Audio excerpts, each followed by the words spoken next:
네, 오늘 우리에게 주신 말씀 우리 함께 읽도록 하겠습니다. 오늘 하나님께 주신 말씀 이사야서 43장 1절부터 13절까지 말씀입니다. 여러분 눈으로 본문을 보시면서 함께 읽도록 하겠습니다. 그러나 이제 여호와께서 말씀하신다. 야곱아, 너를 창조하신 분이 말씀하신다. 이스라엘아, 너를 만드신 분이 말씀하신다. 내가 너를 건져주었으니 두려워하지 마라. 내가 내 이름을 불렀으니 너는 내 것이다. 내가 바다를 건널 때 내가 너와 함께 하겠고, 내가 강을 건널 때 휩쓸려 가지 않을 것이다. 내가 불 속을 걸어갈 때 타지 않을 것이고, 불꽃이 내 몸을 태우지 못할 것이다. 나는 내 하나님 여호와, 이스라엘의 거룩한 자, 내 구원자다. 내가 이집트를 내 대속물로 주었고, 너를 대신해서 에티오피아와 스바를 내주었다. 내가 내 눈에 소중하고 귀한 만큼, 또 내가 너를 사랑하기 때문에 내가 너를 대신해 다른 사람을 내주고, 내 목숨을 대신해 다른 민족들을 내주겠다. 내가 너와 함께 있으니 두려워하지 마라. 내가 동쪽에서 내 자손들을 데려오고 서쪽에서 너를 모으겠다. 내가 북쪽에다 그들을 풀어주어다 하고 남쪽에다 그들을 잡아두지 마라 하고 말하겠다.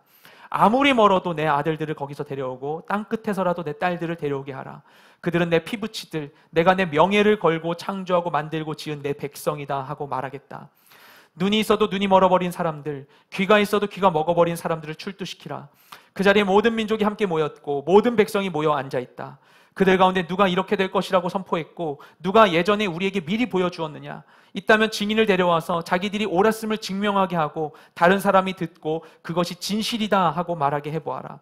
여호와의 말씀이다. 너희가 내 증인들이다. 내가 뽑은 내 종이다. 내가 너희를 뽑은 것은 너희가 나를 알고 믿고 내가 하나님임을 깨닫게 하려는 것이다. 나보다 앞서 만들어진 신이 없으며 나 이후로도 없을 것이다. 내가 바로 여호와다. 나밖에는 구원자가 없다. 내가 나타냈고 구원했고 선포했다. 너희 중에는 그렇게 한 이방신이 없다. 너희가 내 증인들이다. 여호와의 말씀이다. 그렇다. 나는 태초부터 하나님이었다. 어느 누구도 내 손에서 건져낼 사람이 없다. 내가 하는 일을 누가 막겠느냐. 아멘. 지난주에 우리 아우니치 시즌을 맞아서 변화하는 선교라는 제목으로 말씀을 나누었습니다. 급격한 변화를 마주한 이 시대 속에서 우리의 선교 환경도 함께 변하고 있고요. 그런 불확실성 속에서도 순간순간의 그 부르심에 순종해야 함을 나누었었죠. 이처럼 변화하는 상황 속에서 유연하게 우리가 순간순간의 순종과 헌신을 해야만 하는데, 그렇게 하기 위해서 꼭 필요한 게 변치 않는 기준입니다.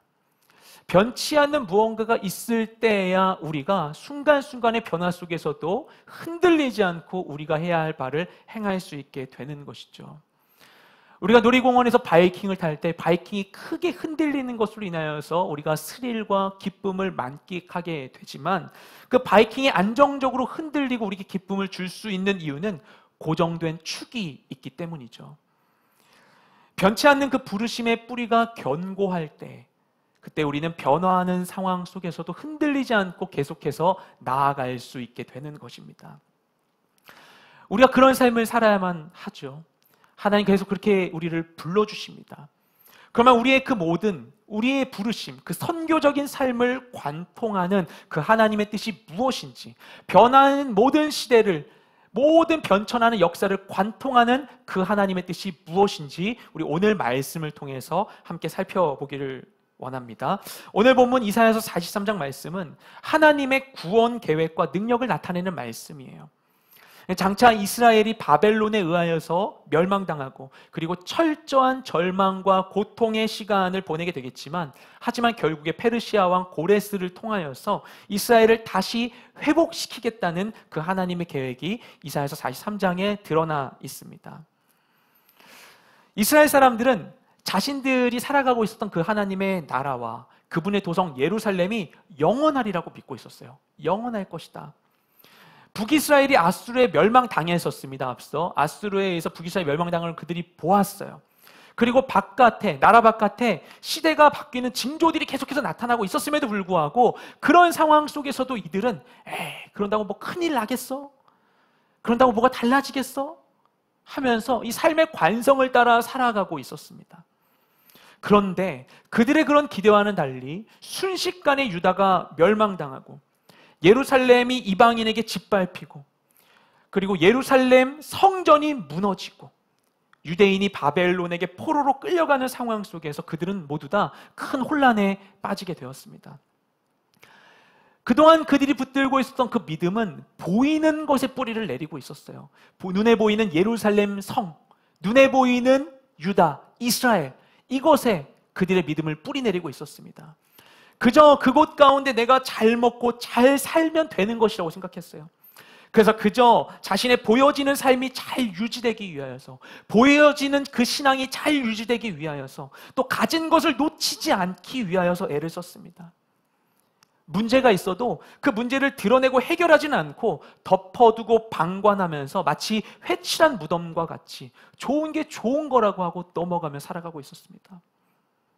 그런데 결국 그들이 그렇게 구축했던 세계가 무너져 버렸습니다. 예루살렘은 파괴됐고요, 자신들은 포로가 되었어요. 그러자 그 상황 속에서 보이는 모든 것이 무너진 상황에서 그들의 영혼이 진동하고 그들의 믿음에 균열이 가기 시작했습니다. 여호와께서 자신들을 버리신 것인가? 아니요, 우리 하나님이 저 바벨론의 신 마르둑에게 패배한 것인가? 아니면 하나님은 그냥 이 유다 땅에서만 다스리는 작은 지역신이었고 다른 민족에겐 영향력을 끼치지 못하는 분이신가? 아니면 하나님이 계시지 않는 것인가? 심각한 의심의 유혹 앞에 놓이게 되었습니다.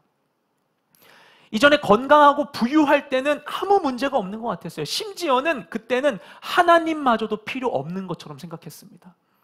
그런데 자신들이 의지하던 모든 것이 무너져 버리고 난 상황에서야 그들은 정서적인 아노미 상태에 빠지게 되었습니다. 더 이상 어디로 가야 할지, 뭘 위해 살아야 할지 방향을 상실했어요. 의지하던 모든 것들이 무너지자 그들은 영적 디폴트 상태가 되었습니다. 그러자 하나님께서는 마치 폐허처럼 모든 것이 무너져 있는 그들의 영혼에 찾아오셔서 그들의 성벽이 무너진 바로 그 자리 가운데 차근차근히 하나님의 나라를 다시 세워주십니다. 그래서 오늘 말씀이 그런 하나님의 뜻이 나타나 있는데요, 이 말씀이 당시 이스라엘 백성과 같이 이 대격변의 시대를 살아가고 있는 우리에게 삶의 길을 비추는 등불이 되기를 소망합니다. 하나님께서 먼저 그들을 향하여서 그들이 누구인가 그들의 정체성을 확립시켜 주십니다. 우리 1절 2절 말씀을 함께 읽겠습니다. 시작. 그러나 이제 여호와께서 말씀하신다. 야곱아, 너를 창조하신 분이 말씀하신다. 이스라엘아, 너를 만드신 분이 말씀하신다. 내가 너를 건져주었으니 두려워하지 마라. 내가 내 이름을 불렀으니 너는 내 것이다. 내가 바다를 건널 때 내가 너와 함께하겠고 내가 강을 건널 때 휩쓸려 가지 않을 것이다. 내가 불 속을 걸어갈 때 타지 않을 것이고 불꽃이 내 몸을 태우지 못할 것이다. 아멘. 하나님께서 먼저 이스라엘 민족을 부르세요. 근데 부를 때 독특한 호칭으로 부르시죠. 어떻게 부르신가 하면 야곱아라고 부르십니다. 이전에 하나님께서는 야곱에게 이스라엘이라는 새 이름을 주셨어요. 이스라엘의 본명이 야곱인 거죠. 이 두 호칭이 같은 사람, 같은 민족을 지칭하고 있습니다. 하지만 이 두 단어 간에는 매우 큰 차이가 있습니다. 이스라엘의 뜻은 무엇인가? 그가 그 하나님의 천사와 씨름하여서 하나님께 매달린 끝에 하나님이 그에게 복을 주지 않으십니까? 그래서 이스라엘은 하나님께 매달려서 이긴 자, 또는 하나님의 도움을 힘입어서 싸운 자라고 해석할 수 있습니다. 반면에 야곱은 속이는 자, 빼앗은 자라는 그런 뜻입니다. 그것은, 이 야곱이라는 것은 하나님께서 이스라엘을 새롭게 해주시기 이전에 있었던 이스라엘의 본래 모습이었어요. 하나님은 알고 계신 그들의 본래 모습이었어요. 그들의 이전의 모습, 그들의 모든 연약함을 아시는 하나님께서 전혀 포장되지 않은 그들의 그 본질적인 모습을 향하여서 친밀한 음성으로 불러주시는 거예요. 어린 시절 별명 부르듯이 그들을 불러주시는 거예요. 그러면서 설명하시기를 너를 창조한 분이 이야기하고 있다. 너를 만든 이가 말씀하고 있다라고 얘기하시는 거예요. 하나님은 우리를 온전히 아십니다. 우리가 야곱과 같은 그 야곱이라는 연약한 인간이었을 때뿐만 아니라 더 이전부터, 태어나기 전부터, 어머니 뱃속에 있을 때부터 이미 우리를 아시는 분이 바로 하나님이시죠. 사도 바울은 자신을 향한 하나님의 뜻을 이렇게 표현하고 있어요. 그러나 어머니의 태에서부터 나를 따로 세우시고 은혜로 나를 부르신 하나님께서. 아멘. 이처럼 하나님께서는 우리가 나기 이전부터 우리가 죽은 이후까지 우리 모든 것을 동시에 온전히 알고 계신 분이십니다. 지금 내가 알고 있는 것보다 나에 대해 더 많은 정보를 말씀할 수 있는 분이 바로 하나님이세요. 그것은 마치 곳곳에 CCTV를 달아가지고 관찰하는 것과 같이 보이지 않는 천사들을 우리 주변에 스파이로 막 활용하셔가지고 우리를 낱낱이 감시하신다는 뜻이 아니에요. 우리를 늘 살피시고 우리에게 공감하시고 우리를 친밀하게 그분께로 인도하신다는 말씀입니다. 그래서 요한복음 1장을 보면요, 예수님께서 나다나엘을 처음 만나신 장면이 등장해요. 빌립이 나다나엘을 데리고 예수님께 처음 갔을 때 예수님께서는 이 나다나엘을 처음 만나신 자리에서 그를 보시고 이렇게 말씀하십니다. 봐라, 이 사람은 참 이스라엘 사람이다. 그 마음속에 간사한 마음이라고는 찾아볼 수가 없어 라고 말씀하시는 거예요. 근데 그 얘기를 들었는데 나다나엘이 처음 봤는데 자신에게 대뜸 이런 얘기를 하니까 황당하잖아요. 그래서 예수님께 물어봅니다. 저 아세요? 뭘 한다고 저한테 그렇게 얘기하세요? 이렇게 물어보는 거예요. 건방지게 얘기하지 않았겠죠. 어쨌든 그 얘기를 했어요. 그러니까 예수님께서 이렇게 대답을 하십니다.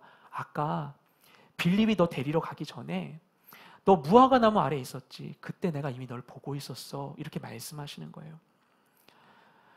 예수님 만나기 전에 아마 여기 다 나오진 않았지, 구체적으로 나오진 않았지만 나다나엘이 아마 깊은 어떤 고민 가운데 하나님 기도하는 마음 가운데 있지 않았을까 생각을 해요. 그런데 빌립이 그를 찾아서 너 누구 한번 만나보자라고 얘기하기 전에 이미 그런 마음을 품고 있었던 그 나다나엘을 주님이 알고 계셨다라는 거예요. 그의 마음을 살피시고 그의 모든 기도에 귀 기울이고 계셨다라는 거예요. 우리를 온전히 아시는 분이 바로 하나님이십니다. 그래서 우리를 온전히 아시기 때문에 자신 있게 우리에게 말씀하시는 거예요. 내가 다 보고 있어. 내가 도와줄게. 그러니까 두려워하지 마. 내가 널 알고 있어. 넌 내 거야. 내 거. 이렇게 말씀하시는 거예요. 우리를 온전히 아시는 주님께서 우리와 함께 하십니다. 그래서 우리가 어떤 상황에서도 안전할 수 있는 거죠. 그래서 2절을 보면, 방금 본 2절을 보면 하나님 말씀하세요. 네가 바다를 건널 때 내가 너와 함께 할 거야. 네가 강을 건널 때 휩쓸리지 않을 거야.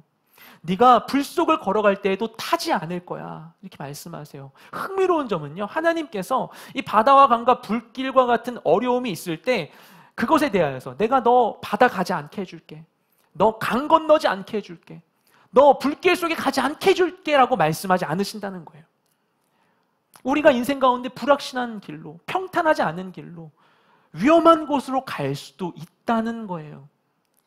때론 바다를 건널 수도 있고요, 강을 건널 수도 있고요, 불 속을 걸어가는 상황이 우리 삶 가운데 일어날 수도 있다는 것입니다. 그런데 중요한 건 무엇인가 하면 그래도 괜찮다는 거예요. 그 환경과 상황이 우리를 이기지 못하게 된다는 거예요. 왜냐하면 하나님께서 우리와 함께 하시기 때문인 것입니다. 바다와 강과 불을 회피하면서 도망만 다니면서 거짓된 안전과 평화를 누리는 것이 아니라 우리에게 주어진 현실이 거친 풍랑과 거센 물살과 뜨거운 불길과 같을지라도 그 고난의 한복판에서 다치지 않고 패배하지 않고 승리하며 유유히 걸어갈 수 있도록 우리와 함께 하신다는 것입니다. 위험 앞에서 위축돼서 움츠러들어서 아무것도 하지 못하게 되는 게 아니라 마치 한 달란트 받은 사람이 두려움 가운데 주님은 주지 않는 것을 거두시는 분이시기 때문에 제가 이것마저 없어질까 봐 묻었나이다로 얘기하는 것이 아니라 우리에게 주신 것을 가지고 어떤 상황에서 담대히 나아가서 더 높은 성취를 이룰 수 있도록 어떻게 하시는가? 주님이 우리와 함께 해주신다라는 거예요.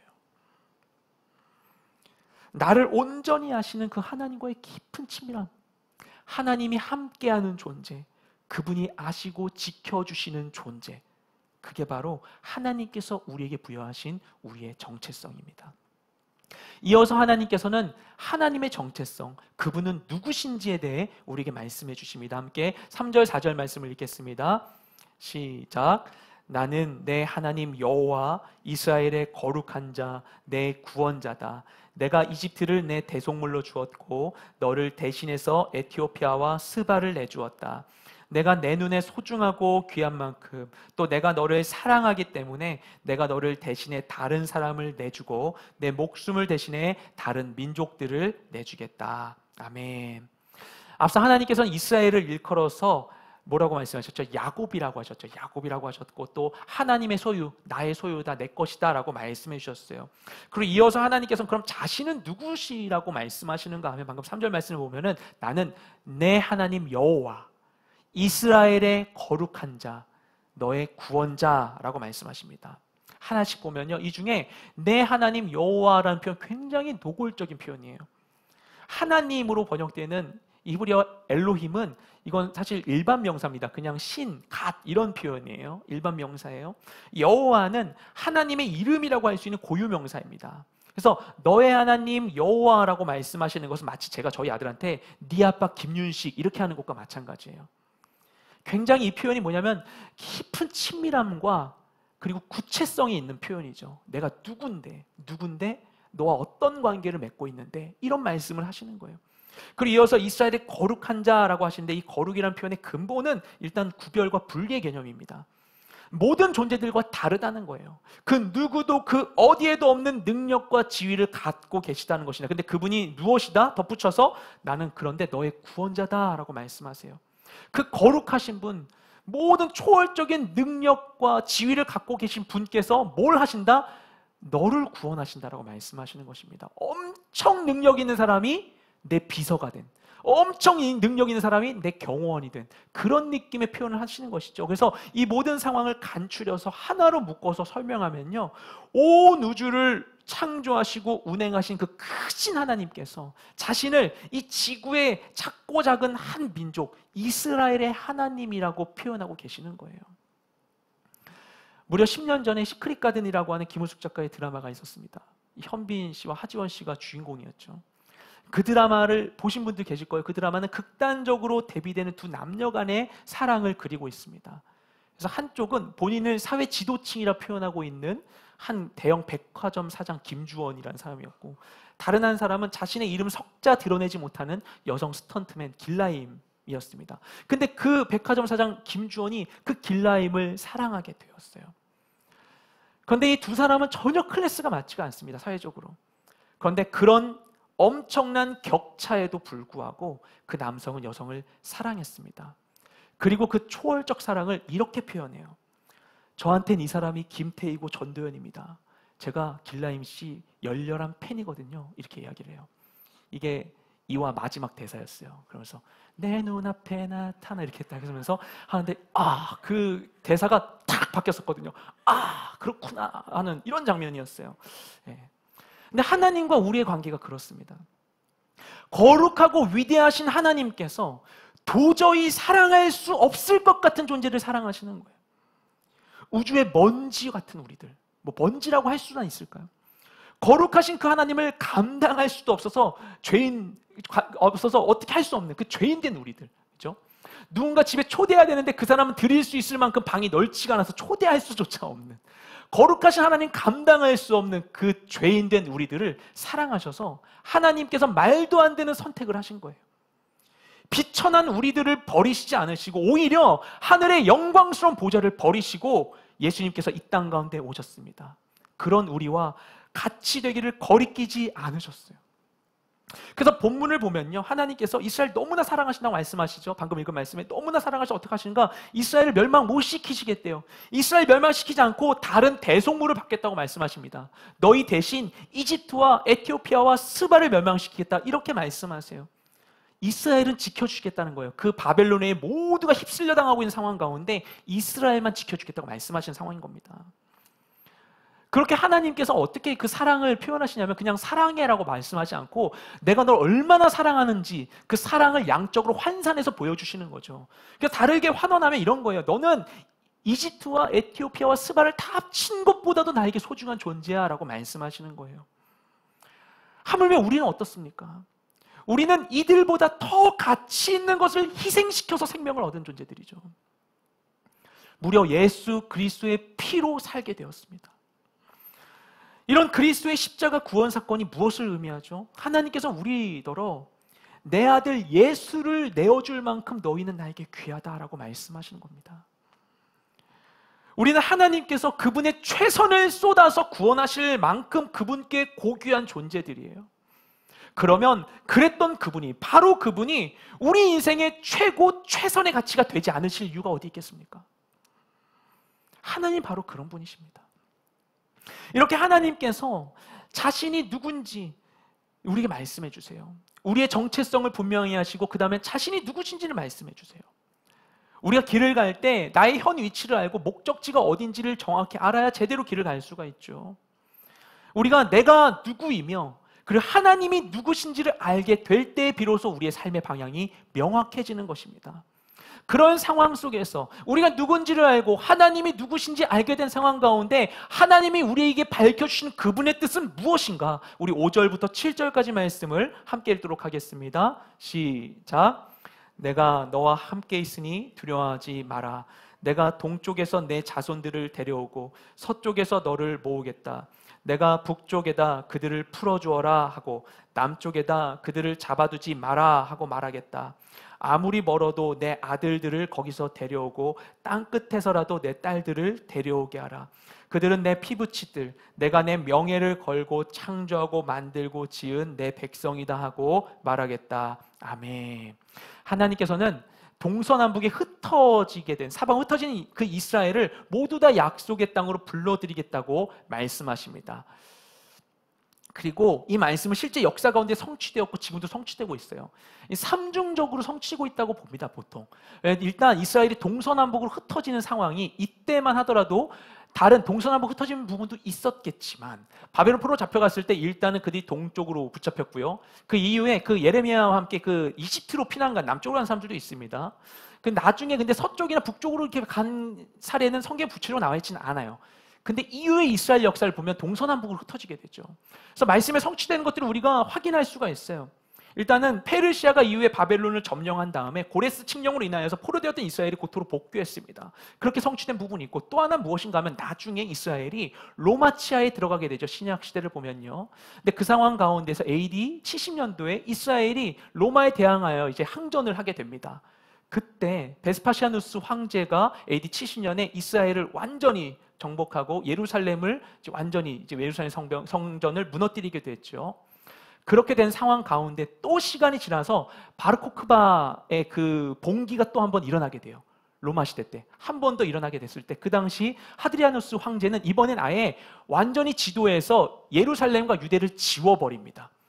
더 이상 유대라고 이곳을 부르지 않게 되고 이곳은 어떻게 부르게 되는가? 그들의 이 역사적인 숙적이었었던 그 블레셋의 이름을 본따서 그들의 치욕스러워할 만한 이름이 되도록 그 블레셋의 이름을 본따서 팔레스티나라는 이 지명으로 이 지역을 부르게 됩니다. 예루살렘도 더 이상 예루살렘을 부르지 않고 자신의 그 가문의 이름을 따서 알리아 카피톨리나라는 이름으로 예루살렘 이름을 바꿉니다. 그리고 이곳에서는 어떤 사람들도 할례를 행할 수 없게 만들고 유대인들을 뿔뿔이 흩어지게 만들어요. 그때부터 본격적인 이 유대인의 디아스포라 시대가 시작되었죠. 뿔뿔이 흩어져서 가는 곳마다 배척당하면서 살아 있었던 그 유대인들의 삶이 오랫동안 지속되었어요. 그런데 그랬던 그들이 2차 세계대전 후에 그 전중에 있었던 벨푸어 선언으로 인하여서 1948년도에 그 고토 가운데 자신들의 나라를 드디어 세우게 되었죠. 그리고 현재 전 세계 유대인의 약 45%가 그 이스라엘에 살고 있습니다. 흥미로운 것은 그 이스라엘에 사는 유대인은 점점 늘어나고 있고 디아스포라 유대인은 점점 더 수치가 줄어드는 상황 가운데 있어요. 하나님의 예언과 같이 그 동서남북 가운데 흩어졌던 이들이 돌아오고 있는 현상으로 우리가 볼 수 있는 겁니다. 또 하나 이 말씀은 어떻게 성취가 되었는가? 보다 영적으로 교회의 확장으로도 이루어지고 있어요. 복음이 이방 땅 가운데 복음에서 떨어졌었던 곳들, 어둠에 속했던 곳 가운데 복음의 전파됨으로 인하여서 열방 가운데 묶임당하고 있었던 하나님의 그 백성들이 주께로 나오게 되는 것입니다. 열방 가운데 하나님의 백성이 주님께로 나오게 되는 거예요. 어찌되었든 중요한 사실은 우리가 광야 같은 인생을 살지라도 이방 땅에 포로로 잡혀갈지라도 다른 신을 섬기는 곳 가운데 고립되어 있을지라도 하나님의 은혜의 빛이 도달할 수 없는 깊고 어두운 심해 같은 삶의 자리 가운데 고립되어 있을지라도 우리가 그 누구도 찾을 수 없고 건져낼 수 없는 그 땅끝 가운데 머물러 있을지라도 하나님께서는 그런 우리를 알고 계시고 지켜보고 계시고 그분께로 인도해 주신다는 거예요. 근데 왜 그렇게 하시는가? 한 영혼 한 영혼이 하나님께 너무나 귀하기 때문이죠. 그래서 하나님께서 본문에서 이렇게 말씀하세요. 이런 표현을 쓰세요. 그들은 내 피부치다. 피붙이다. 내가 내 명예를 걸고 창조하고 만들고 지은 내 백성이다 라고 말씀하세요.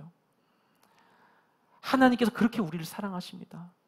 그래서 우리를 그렇게 사랑하시고 우리와 함께 하십니다. 그런데 중요한 것은 무엇인가 하면 아직도 열방 가운데 그 사랑을 알지 못하고 흑암의 권세에 매여있는 사람들이 너무나 많이 있다는 거예요. 어제까지 스페인 아우니치를 온라인으로 했어요. 그러면서 우리가 이슬람에 대해서 현대 지금 이슬람이 얼마나 많이 퍼져 있는지에 대해서 이야기를 들었습니다. 현대 세계의 이 종교 분포를 보면요, 1위가 기독교, 2위가 이슬람교로 나오는데 이 기독교에는 개신교, 카톨릭뿐만 아니라 정교회, 아르메니안, 콥틱 여러 가지 기독교 종파라고 하는 것은 다 합쳐놓은 상태예요. 사실 우리가 개신교만을 기준으로 보면요, 그러면 세계 제1의 종교는 이슬람이 되어버립니다. 근데 우리가 되게 비슷해 보이는 부분들이 있을 수도 있지만 하지만 우리는 너무나 달라요. 그들에게는요, 그들의 죄를 대신하여 구속해줄 메시아가 존재하지 않습니다. 그는 메시아 사상이 없어요. 알라 외에는 신이 없고 무함마드가 최후의 사도다, 이것을 되뇌이면서 그냥 무함마드도 선지자일 뿐이에요. 인간일 뿐이에요. 이사 알마시라고 예수 그리스도로 이해되는 선지자를 얘기하지만 메시아가 아니에요. 물론 시아파 무슬림은 약간 다른 부분이 있지만 메시아의 사상이 없어요. 나를 대신해 구원해 줄 자가 없어요. 알라, 우리가 선교지 가면은 그들의 어휘 가운데 신에 대한 다른 표현이 없어서 하나님을 알라라 표현하고, 그들도 한국에 와가지고는 알라를 우리의 단어로 하나님이라고 그들이 번역할 표현하긴 하나 그들의 알라는 우리가 믿는 하나님이 또 아닙니다. 절대 아니에요. 알라는 삼위일체도 아니고요, 또한 알라는 사랑의 하나님이 아니에요. 우리 아버지가 아니에요. 심판자일 뿐입니다. 그런데 그 흑암의 권세에 매여 있는 거예요. 그 헛된 지식에 매여 있는 거예요. 자신들을 사랑하신 하나님이 계심에도 불구하고 헛된 데 종노릇하고 있는 것입니다. 수많은 영혼들이 그렇게 하고 있는 것이죠. 그래서 하나님께서는 지금도 열방의 동서남북을 향하여서 하나님의 사람들을 보내십니다. 그 땅 가운데 하나님의 복음을 들고 나아갈 자들을 찾고 계십니다. 그것이 지금 하나님이 가장 원하시는 일이에요. 우리 아버지의 시선과 마음이 향하고 있는 일인 것입니다. 마치 둘째 아들이 떠나갔을 때 아들이 올 그 마을 밖 그 길만을 바라보고 있는 탕자의 아버지와 같이 하나님의 시선이 향하고 있는 일이 바로 그것인 것이죠. 그런데 그 일을 위해서 하나님 어떻게 하시는가? 부족한 우리들을 들어 사용하고자 하십니다. 우리 8절부터 9절까지 말씀을 함께 읽겠습니다. 시작. 눈이 있어도 눈이 멀어버린 사람들, 귀가 있어도 귀가 먹어버린 사람들을 출두시키라. 그 자리에 모든 민족이 함께 모였고 모든 백성이 모여 앉아있다. 그들 가운데 누가 이렇게 될 것이라고 선포했고 누가 예전에 우리에게 미리 보여주었느냐? 있다면 증인을 데려와서 자기들이 옳았음을 증명하게 하고 다른 사람들이 듣고 그것이 진실이다 하고 말하게 해보아라. 아멘. 이 말씀을 보면 이 말씀 어떤 가상의 장면을 묘사하고 있어요. 굉장히 그림 언어가 쓰여져 있다고 보면 됩니다. 하나님께서 재판장을 여신 거예요. 재판장을 여셨는데 그 자리에 모든 민족과 백성을 다 불러들이셨습니다. 그리고 그 자리에서 모든 열방 가운데 누가 진짜 옳은 것인지 누가 진짜 신인지를 가려보자고 말씀하시는 거예요. 그런데 그 중요한 재판의 자리에서, 그러니까 그곳에서 많은 열방의 다른 신을 섬기고 있는 자들 앞에서 하나님의 진짜 참 하나님이심을, 하나님의 진짜 신이심을 드러내야 되잖아요. 그걸 증명하셔야만 하는데 그때 하나님께서 자신을 증명하기 위해서 증인을 세우지 않겠습니까? 어떤 증인을 채택하여 세우시는가? 그 세우신 대상이 바로 이스라엘이라는 것입니다. 그들의 이 이스라엘의 말과 행동과 그들의 삶의 궤적이 하나님께서 진정한 열방의 주인이심을 나타낸다는 거예요. 그런데 문제가 있어요. 이 말씀을 보면 문제가 있어요. 이스라엘이 증인으로 하나님 세우셨지만 이스라엘은 그 증인의 역할을 수행하기에 너무나 부족한 존재되었다는 것입니다.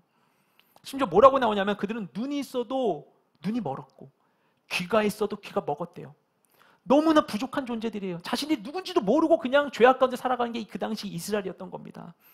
그런데 하나님께서는 이 중요한 일에 열방의 헛된 신의 무가치함을 드러내고 반면에 하나님의 크신 영광을 높여야 하는 자리에 그 부족한 이스라엘을 들어서 사용하신다는 거예요.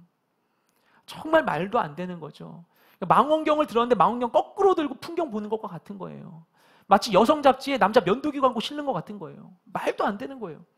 그런데 왜 하나님께서 이렇게 하시는가? 그 이유는 일단 그들이 아무리 부족할지라도 아무리 부족해도 하나님의 영광을 가릴 수 없기 때문입니다. 하나님의 영광을 선포하는 것과 그들의 부족함은 아무런 상관관계가 없는 거예요. 또한 그러하여서 이를 통해 하나님께서 궁극적으로 성취하고자 하신 것은 무엇인가? 단지 열방에게 하나님을 알려주시는 게 다가 아닌 겁니다. 열방에게 하나님을 알려주시기 위해서 이런 방법을 택하신 이유는 무엇인가 하면 증인으로 세워진 그 이스라엘이 제대로 보지도 못하고 제대로 듣지도 못하고 여전히 갈팡질팡하면서 이 연약함을 극복하지 못한 바로 그 이스라엘이 이를 통하여서 하나님을 더욱 알게 해주시는 거예요. 그들이 하나님을 알도록. 그래서 하나님께서는 이스라엘을 계속해서 증인의 자리로 부르셨다고 말씀하시는 겁니다. 우리도 마찬가지예요. 하나님께서 열방 가운데, 이 땅 가운데 하나님의 영광이 나타나기를 원하십니다. 그리스도의 복음이 땅끝까지 전파되기를 원하십니다. 근데 누가 하면 가장 잘할까요? 하나님이 하시면 제일 잘하겠죠. 하나님이. 그런데 하나님께서는 그 일을 위해서 우리를 불러주세요. 지금 자신의 삶을 유지하는 것만도 너무나 버거운 이 연약한 존재들을 불러주세요. 이 너무나 비효율적인 하나님의 인사정책의 이유는 무엇인가? 그분이 아니라 우리를 위해서예요. 그분을 증명하는데 우리가 탁월해서가 아니라 그분이 하시는 그 놀라운 일을 경험하고 우리가 주님을 아는 지식으로 채워지도록 우리를 부르신 것입니다. 우리를 부르셔서 열방의 민족들 앞으로 우리를 인도해 주세요. 이 재판장에서와 같이 하나님을 알지 못하는 이 세상의 수많은 사람들을 보게 하십니다. 다른 신과 철학과 세상의 방법을 믿고 따랐지만 결국 인생의 진정한 답을 찾지 못한 채 헤매고 방황하고 있는 그 모든 사람들 앞으로 우리를 인도하십니다. 왜냐? 그들의 삶의 그 이유와 목적, 감춰진 그 모든 비밀을 말씀해 주실 수 있는 유일한 분이신 하나님을 알 수 있도록 하시기 위함인 것이죠. 그래서 하나님께서는 우리에게 이렇게 말씀하세요. 다음 말씀 읽을 때 우리 말씀을 집중해서 가급적이 여러분이 하실 수 있다면 소리 내어서 함께 이 말씀을 읽도록 하겠습니다. 하나님의 뜻이 나를 향해 이 선포하는 마음으로 우리가 함께 읽도록 하겠습니다. 우리 10절부터 13절 말씀을 함께 읽겠습니다. 시작. 여호와의 말씀이다. 너희가 내 증인들이다. 내가 뽑은 내 종이다. 내가 너희를 뽑은 것은 너희가 나를 알고 믿고 내가 하나님임을 깨닫게 하려는 것이다. 나보다 앞서 만들어진 신이 없으며 나 이후로도 없을 것이다. 내가 바로 여호와다. 나밖에는 구원자가 없다. 내가 나타냈고 구원했고 선포했다. 너희 중에는 그렇게 한 이방 신이 없다. 너희가 내 증인들이다. 여호와의 말씀이다. 그렇다. 나는 태초부터 하나님이었다. 어느 누구도 내 손에서 건져낼 사람이 없다. 내가 하는 일을 누가 막겠느냐. 아멘. 하나님께서 말씀하시는 거예요. 우리를 향하여서 너희가 내 증인이야 말씀하시는 거예요. 내가 너희를 직접 뽑았어. 너희가 그래서 날 좀 알았으면 좋겠어. 나만이 너희의 구원자야. 나만이 너희를 도와줄 수 있어. 나만이 할 수 있어. 그렇게 우리에게 말씀하시는 거예요. 모든 것을 아시는 하나님의 눈으로 우리의 삶을 지켜보실 때 너무나 답답한 거예요. 우리의 삶이. 하나님께서는 우리가 하나님만이 구원자이심을 알게 되기를 원하십니다. 헛된 것을 향하여서 헛된 구원을 찾아 방황하지 않게 되기를 원하십니다. 그래서 어떻게 하시는가? 그래서 우리를 증인으로 부르십니다. 내가 대단해서가 아니라 그분이 대단하시기 때문이에요. 변화하는 세상 한가운데 있을지라도 우리 자신과 자신의 삶을 지킬 수 있는 나의 정체성, 그리고 하나님의 정체성을 알 수 있도록 우리에게 주신 방편이 바로 증인이 되는 것이에요. 우리가 증인이어야 더욱 하나님을 알 수 있습니다. 그래서 선교할 때, 복음을 전할 때 그때 우리의 마음 가운데 부담이 아니라 기쁨이 차오릅니다.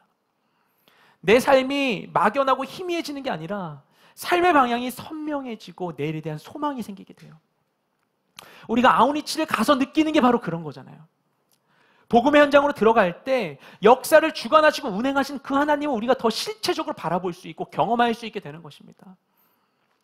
마치 아빠가 집에 있을 때에는 편한 옷 입고 소파에 막 들어 누워가지고 TV만 보고 있었는데 아빠 일하는 현장 가면 아빠가 막 이렇게 열심히 일하고 있는 것을 보게 되는 것과 같이 우리가 선교의 현장 가운데 하나님의 실체를 더욱더 선명하게 바라볼 수 있게 되는 것입니다.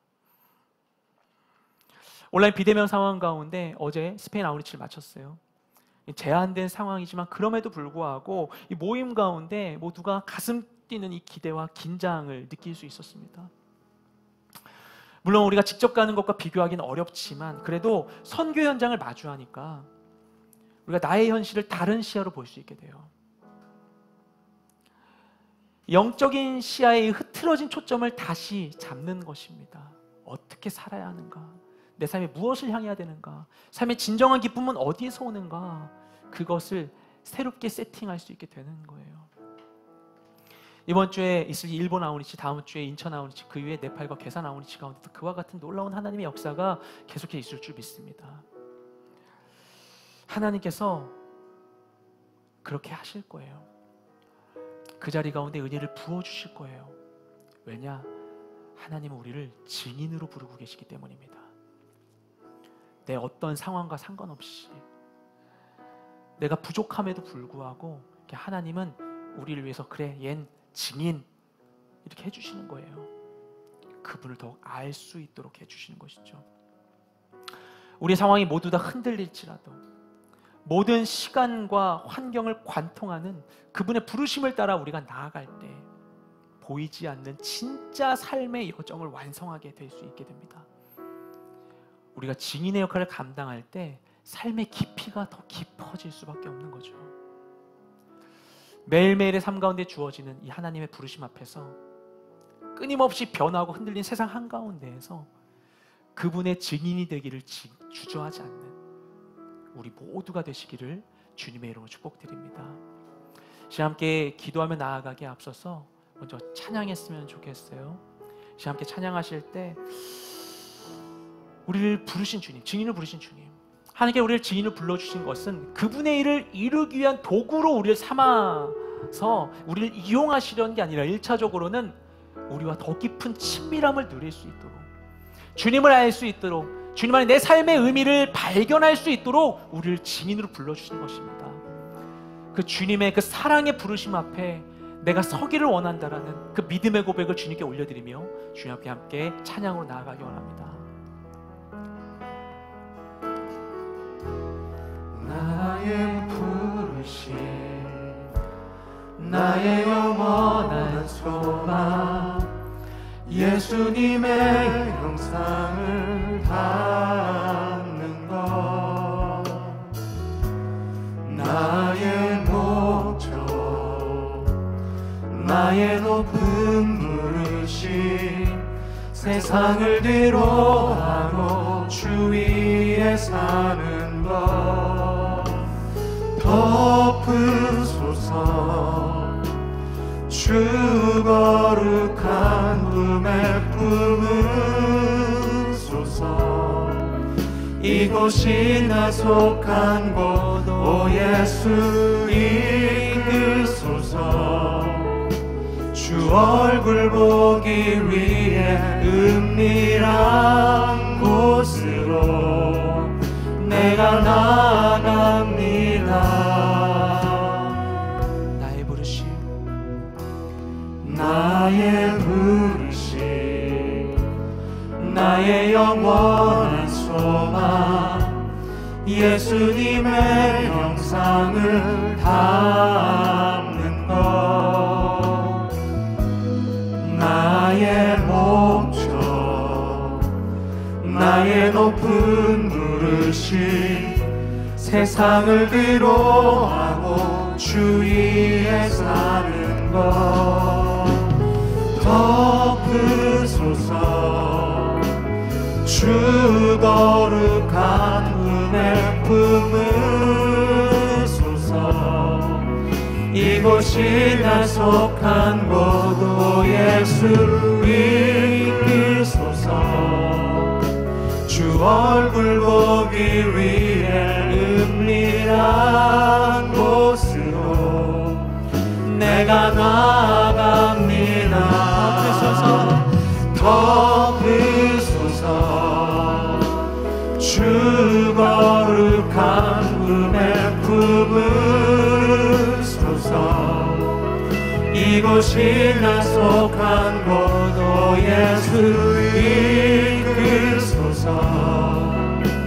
주 얼굴 보기 위해 은밀한 곳으로 내가 나아갑니다. 덮으소서 주 거룩한 은혜 품으소서. 이곳이 나 속한 곳 예수 이기소서. 주 얼굴 보기 위해 은밀한 곳으로 내가 나아갑니다.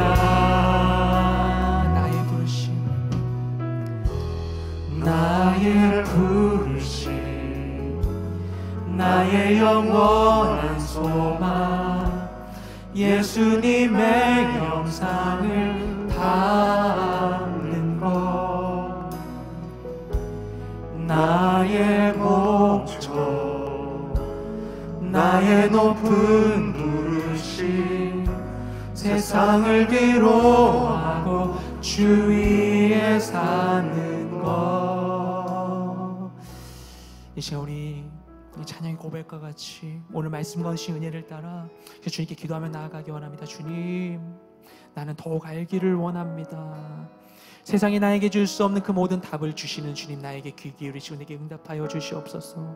내가 오늘 하루를 최선을 다해 살고 모든 것을 다 쏟아부어 살아간다 할지라도, 누군가를 위해 충성하고 모든 것을 다 바친다 할지라도 그것이 나를 향하여서 내게 필요한 그 무엇을 정말 줄 수 있는지, 그것이 내 인생 가운데 더 이상 목마르지 않을 행복과 기쁨을 줄 수 있는 건지 우리는 다 알지 못한 채 살아갑니다. 주님, 무엇입니까? 난 무엇을 위해 존재합니까? 주님 앞에 나는 누구입니까? 내 인생의 모든 시간 어떤 가치가 있습니까? 또한 주님은 누구십니까? 나에게 무엇을 원하십니까? 무엇이 이루어지기를 원하십니까? 내가 알기를 원합니다. 내 삶의 진정한 가치를 알기를 원하오니 주님이 이 시간 내게 임하여 주시고 성령님 친히 나에게 말씀하여 주셔서 나를 향한 하나님의 치 온전히 드러나게 하여 주시옵시고 새로운 인생의 의미를 되찾는 우리 모든 인생 될 수 있도록 주님 역사하여 주시옵소서. 주의 도우심을 가며 합심하여 주님께 기도하며 나아가기 원합니다. 기도하시겠습니다. 주님이 우리 가운데 임하여 주시옵소서. 주님 우리 가운데 말씀하여 주시옵소서. 주님만이 나의 모든 것을 하시오니 주님 나에게 아버지 하나님 침묵하지 마시고, 아버지 나에게 잠잠히 계시지 마시고, 아버지 나를 외면하지 마시고, 아버지 나를 불쌍히 여기사 우리 가운데 임하여 주셔서 나를 향한 하나님의 그 뜻이 무엇인지, 아버지 나를 국고의 주님의 뜻이 무엇인지 내가 알게 하여 주시옵소서. 아버지 나는 어떤 의미가 있습니까? 나는 왜 존재하고 있습니까? 나는 무엇을 위해 존재합니까? 나는 주님께 어떤 의미가 있습니까? 내 모든 삶이 주님께 있는 의미는 무엇입니까? 내 삶의 진정한 가치는 무엇입니까? 내가 무엇을 하기를 원하십니까? 무엇이 되기를 원하십니까? 주님 나에게 뜻하신 바는 무엇입니까? 아버지 하나님, 내가 무언가를 향해 나아가고 있을지라 할지라도 아버지 내 삶 가운데 내 뜻대로 내가 계획할 수 없는 것 너무나 많이 있습니다. 아버지 내 삶의 시작부터 나는 내 마음대로 정한 것이 아닙니다. 아버지 내 삶의 이 모든 것들, 모든 조건들은 무엇을 향해 나아가고 있습니까? 내가 보고 듣고 경험한 모든 일들은 무엇을 위한 것입니까? 나의 과거의 시간들은 무엇을 위해 나에게 주어져 있었던 것입니까? 나는 왜 이 자리 가운데 있는 것입니까? 주님 내게 말씀하여 주시옵소서. 내가 주님께서 무엇인지 말씀하여 주시옵소서. 나를 향해 품고 계신 주님에게 무엇인지 알게 하여 주시옵소서. 주님 누구신지 알게 하여 주시옵소서. 내가 내 삶을 살아갈 때 아버지 오늘을 살아갈지라도 보는 모든 눈이 새로워지게 하소서. 주의 뜻 가운데 아버지 온전한 뜻을 향해 나아간 내 모든 인생 될 수 있도록 역사하여 주시옵소서. 역사하여 주시옵소서. 주님 우리 가운데 임하소서. 주님 우리 가운데 임하소서. 내 모든 삶의 자리 가운데 주님 동행하여 주시옵소서. 주님 나에게 말씀하소서. 주님 나에게 말씀하소서. 아버지 나에게 말씀하여 주시옵소서. 내 삶의 모든 시간들이 버려지거나 아버지 내 삶의 어떤 시간들이 나에게서 거부되어 있는 것이 아니라 모든 것이 주님 안에 온전한 의미를 찾을 수 있도록 주님 역사하여 주시옵소서. 우리 여서 한 번 더 기도하며 나아갈 때 오늘 말씀을 따라 우리가 주님의 뜻에 순종하며 주님께 결단의 기도로 나아가기 원합니다. 주님 내가 더욱 알기를 원합니다. 아버지 그것이 주님께서 그걸 위해 나에게 예비하신 것이 증인되어 살아가는 것이라면, 비록 내가 부족하고 연약하나 하지만 주님의 그 부르심 안에 내가 설 수 있기를 원합니다. 하지만 내 육신이 연약하여 마음에는 원이로 내 육신이 연약하여 내가 갈 바를 알지 못하겠사오니 주님 나에게 역사하여 주셔서 내 마음을 드러내 주시옵시고 밝혀 주시옵시고 나를 인도하시고 가르쳐 주셔서 하나님의 뜻 가운데 온전한 증인된 삶을 살아갈 수 있도록 내게 역사하여 주시옵소서. 나의 가정 가운데 직장 가운데 삶의 모든 자리 가운데 또한 열방을 향하여서 주님이 부르신 주님의 그 덕을 선포하는 주님의 위대하심을 전하는 하나님의 증인의 역할을 온전히 감당하는 내가 될 수 있도록 주님에게 기름 부으시고 내 모든 삶을 사용하여 주시옵소서. 주님의 부르심의 자리 가운데 내가 담당히 증인의 삶을 살아가겠노라고 주님을 향해서 우리 헌신과 결단의 기도를 함께 주님께 올려드리며 나아가기 원합니다. 함께 기도하시겠습니다. 주님 우리 가운데 임하여 주시옵소서. 주님 그 부르심을 따라 내가 나아가며 살기를 원합니다.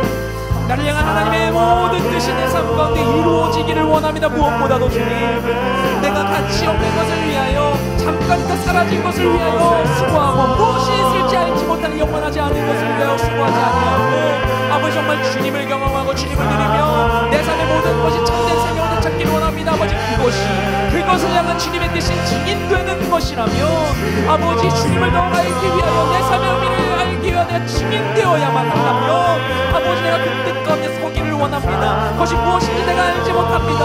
아버지 하나님 내가 무엇인지 알지 못합니다. 하지만 주님 나를 아시는 주님께 나를 부르셨기에 아버지 하나님 나를 바른 길로 인도하실 줄 믿사오니 아버지에게 기름 부어주시옵소서. 아버지 필요한 지혜와 지식을 공급하여 주시옵소서. 필요한 능력을 부어주시옵시고 필요한 상황과 함께 허락하여 주시옵시고 함께 만나는 기회를 허락하여 주시옵시고 하나님의 증인된 삶을 담당히 살아내는 내 모든 인생 될 수 있도록 주여 역사해 주시옵소서. 아버지 나를 부르신 곳 가운데 아버지 나를 이렇게 설 수 있기를 원합니다. 나를 부르신 모든 상황 가운데 아버지 그 부르심을 따라 설 수 있기를 원하는 그곳 가운데에서 더 주님을 알 수 있기를 원합니다. 주님을 경험하기를 원합니다. 아버지 내가 스스로 나를 지키기 위하여서 아버지 움츠러들고 아버지 숨는 것이 아니라 오히려 그 모든 상황 가운데 주님의 선하신 덕을 선포함으로 인하여서 주님의 기쁨이 내 삶 가운데 더 강하게 깊게 뿌리들어 자리 잡을 수 있는 주여 역사하여 주시옵소서. 나는 증인이 되겠습니다. 너는 내 증인이다. 내가 너를 세웠다라고 주님 말씀하셨으니 그 주님의 부르심을 쫓아 주의 뜻을 쫓아 내가 증인으로 살기를 원합니다. 아버지 역사하여 주시옵소서. 나와 함께하여 주시옵소서. 내 모든 인생이 나를 지으신 주님의 뜻을 따라 하나님께 합당한 기쁨을 올려드리는 인생 될 수 있도록 주여 우리 가운데 임하여 주시옵소서. 주님 우리 가운데 함께하여 주시옵소서. 우리 가운데 함께하여 주시옵소서. 우리 한 번 더 기도하며 나아갈 때 이번 여름 아웃리치 사역들 위해서 함께 기도하며 나아가기 원합니다. 우리가 대면으로 하기를 기대했던 사역들까지도 이 상황 속에서 우리가 온라인으로 진행해야 되는 그런 상황 속에 있습니다. 그래서 일본 아이들과 우리가 줌을 함께 보면서 실시간으로 우리가 성경학교를 하게 되고요. 그 다음에 우리 인천도 개성과 네팔도 우리가 온라인으로 진행하게 되는데 그런 모든 상황 가운데 있을지라도 주님 떨어져 있을지라도 우리 가운데 편만하게 동일하게 역사하신 주님께서 임재하시고 역사하여 주셔서 하나님의 크신 은혜를 경험하게 하여 주시옵시고 하늘의 기쁨이 가득 채우는 하늘의 기쁨으로 가득 채워지는 그 모든 시간 될 수 있도록 역사하여 주시옵소서. 준비한 이들 가운데 기름 부으시옵시고 창조적인 지혜들이 드러나게 하여 주시옵시고 그리고 주님이 속히 우리 가운데 역사하여 주셔서 그 땅을 밟으며 복음 전할 날이 속히 우리 가운데 올 수 있도록 우리 위에 함께 하여 주시옵소서. 모든 우리 주여서 우리 합심하여 주님께 주여 한번 외치며 기도하며 나아가겠습니다.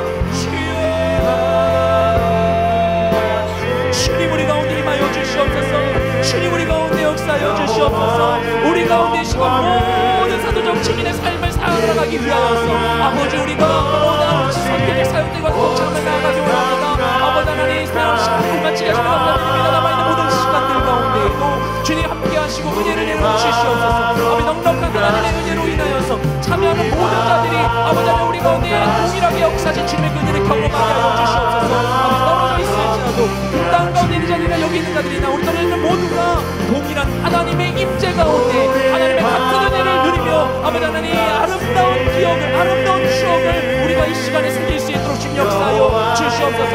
그 가운데도 주님이 역사하십니다. 우리가 하지 못해도 만나지 못해도 내 감각과 상관없이 주님의 살아계심에 역사하시는 줄 믿습니다. 아버지 멈추지 않는 그 주님의 놀라우신 역사를 우리가 경험하게 하소서. 기름 부어주옵시고 창조적이고 아름다운 즐거운 기쁨의 지혜들이 우리 가운데 넘쳐나게 하여 주시옵소서. 하지만 아버지 하나님 바로 그는 아버지 하나님 이와 같은 때가 속히 끝나게 되기를 원합니다. 주님 우리를 부르신 그 땅 가운데 가운데, 복음이 필요한 그 모든 것 가운데 우리의 담대히 부르심을 따라 나아갈 수 있기를 원합니다. 우리가 그 땅을 밟을 수 있기를 원합니다. 그 영혼들을 만날 수 있기를 원합니다. 그 현장의 일들을 보기를 원합니다. 그 공기를 맛보기를 원합니다. 아버지 하나님 그 주님을 알게 되기를 원합니다. 아버지 하나님 속히 역사해 주시옵소서. 속히 일어나 주시옵소서. 하나님만을 위해서 아버지 우리를 위하여 아버지 하나님 우리 불쌍히 여기서 우리가 온전한 주님의 삶을 살아내는 주님을 알 수 있도록 길을 열어주시옵소서. 그 일 가운데 우리가 더욱더 힘있게 동참해 나갈 수 있도록 우리 한국교회 가운데 이 세대 가운데 새로운 선교적 부흥을 이 세대 가운데 일으켜 주시옵소서. 주님 역사하여 주시옵소서. 고마우신 주님 감사드립니다. 모든 상황 가운데 우리와 함께 하시는 주님, 우리가 어떤 상황 가운데 있을지라도 우리를 기억하시고 아시고 우리 이름을 부르시며 우리와 함께 하시는 주님, 우리 안고 일어섬을 하시며 나도 다 기억하지 못하는 과거의 내 모든 시간들과 내 본질이 무엇인지까지 알고 계신 주님, 주님만이 나를 다스리시고 구원하기에 합당하신 참 하나님이십니다. 내가 어떤 상황 가운데 지금 있을지라도 이미 지나온 시간 말고 지금 있는 모든 시간 가운데에서도 나를 구원하고 붙드시고 지키시고 도우실 수 있는 분은 오직 주님밖에 없는 줄로 믿습니다. 모든 것이 흔들리고 있음에도 불구하고 지켜지고 있는 나의 작은 성 가운데 숨는 것이 아니라 주님을 대적하여 높아져 있는 모든 것들을 버리고 무너뜨리고 깨부수고 그곳 가운데 하나님의 견고한 나라가 세워질 수 있도록 주님을 초청하며 주님과 동행하는 우리 모든 인생 되게 하여 주시옵소서. 주님의 증인이 되는 것이, 주님을 증거하는 것이, 내 말과 행동과 삶의 모습을 통하여 하나님을 나타내는 것이, 그것이 주님을 더욱 알고 내 삶을 풍성하게 하는 길이라 주님 우리에게 말씀하시니 우리가 그 은혜를 사모하는 마음으로 기꺼이 주님의 증인으로 살아갈 수 있기를 원합니다.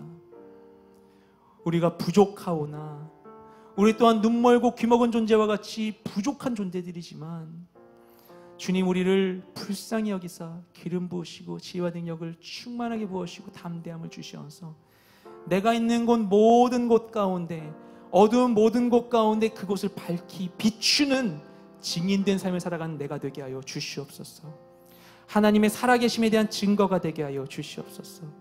우리 안에 있는 소망에 대한 비밀을 알고 싶어 하도록 세상이 궁금해하도록 하는 존재가 되게 하여 주시옵소서.